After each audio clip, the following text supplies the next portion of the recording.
Assalomu alaykum.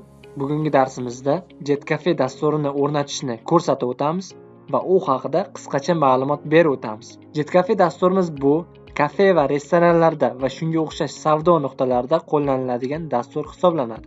JetCafe dasturimizni biror bir veb brauzer orqali, misol uchun Google Chrome orqali jetcafe.app saytidan yuklab olishingiz mumkin va buni quyidagicha amalga oshirish kerak.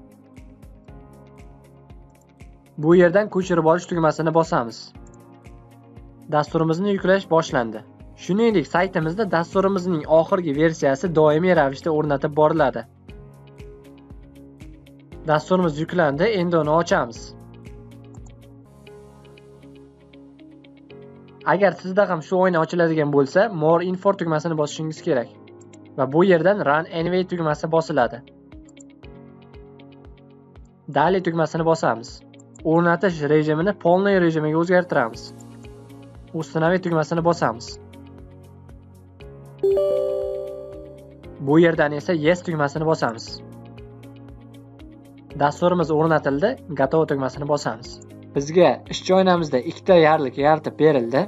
Birinchisi JetCafe asosiy dasturimiz hisoblanib, bunda barcha ma'lumotlar saqlanadi va kerakli sozlamalar va buyruqlar amalga oshiriladi. JetCafe ofitsiant dasturimiz esa aynan ofitsiantlar uchun mo'ljallangan bo'lib, ish jarayonida ular ushbu dasturimizdan foydalanishlari mumkin. Bugungi darsimiz shulardan iborat edi. E'tiboringiz uchun rahmat.